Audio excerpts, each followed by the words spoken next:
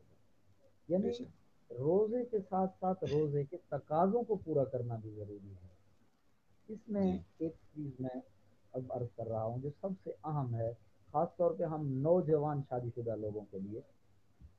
رمضان میں بھوکا رہنے کی وجہ سے، پیاسا رہنے کی وجہ سے ذرا چڑچڑاپن آ جاتا ہے طبیعت میں، جی اور اس میں جب ہم اپنے گھر میں آتے ہیں خاص طور پہ افطار کے وقت، تو ہمارا پھر زور ہوتا ہے بچوں کو جھڑکنے پہ، بیوی کو جھڑکنے پہ، یہ کیوں نہیں کیا، یہ کیا ہو گیا، یہ کیوں ہو رہا ہے، میں تھکا ہوا ہوں، یہ ہے وہ ہے، اس طرح کی باتیں، اس چیز سے بچنا ضروری ہے۔ دیکھیں اگر آپ انسان ہیں تو جو گھر میں باورچی خانے میں کھڑے ہو کے روزے سے کام کر رہی وہ بھی تو انسان ہے، جی اس کا بھی تو حق ہے جی۔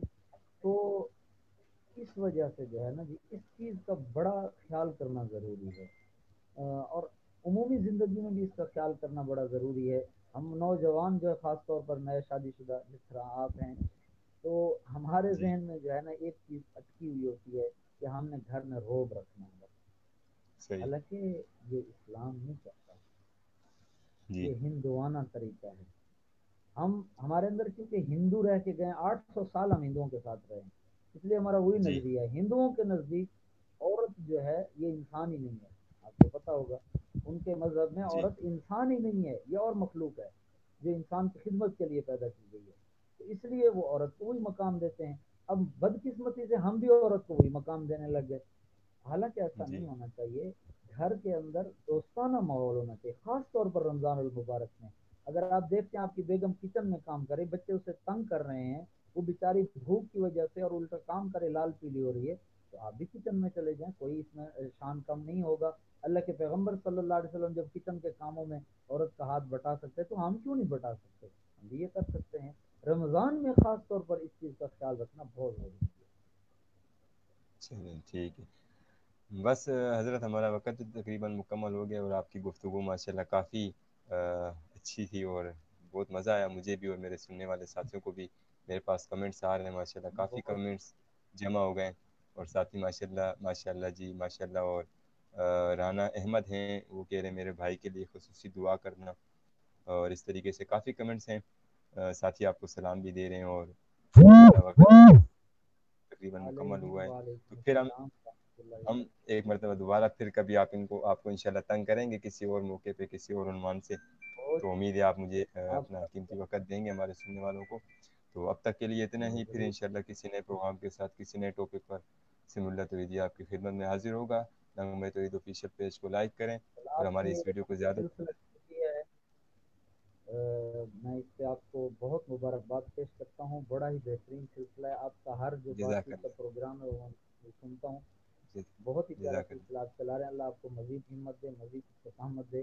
اللہ، آمین گھر میں آمین۔ بھی والد کے ساتھ بات ہوتی رہتی ہے کہ ہمارے کراچی والے جو ساتھی ہیں وہ ماشاءاللہ جی میڈیا کے حوالے سے بہت ہی ایکٹیو ہیں، اور ہونا بھی چاہیے۔ جی اللہ آپ کو جی مزید ہمت دے، اللہ مزید توفیق دے، اللہ قبول کرے سارے سننے والے آمین آمین جنہوں نے وقت نکالا، اللہ آمین سب کو خوش رکھے، اللہ ہم سب سے دونوں آمین جہانوں میں راضی ہو، اللہ ہم سب کو دونوں آمین جہانوں کی خوشیاں نصیب فرمائے، اللہ کریم ہم آمین سب کو دونوں جہانوں کی پریشانیوں سے محفوظ رکھے۔ السلام آمین۔ علیکم ورحمۃ اللہ وبرکاتہ۔ اب تک کے لیے اتنا ہی، پھر انشاءاللہ ایک نئے پروگرام کے ساتھ آپ کی خدمت میں حاضر ہوں گے۔ سمولہ توحیدی کو اجازت دیں، السلام علیکم ورحمۃ اللہ وبرکاتہ۔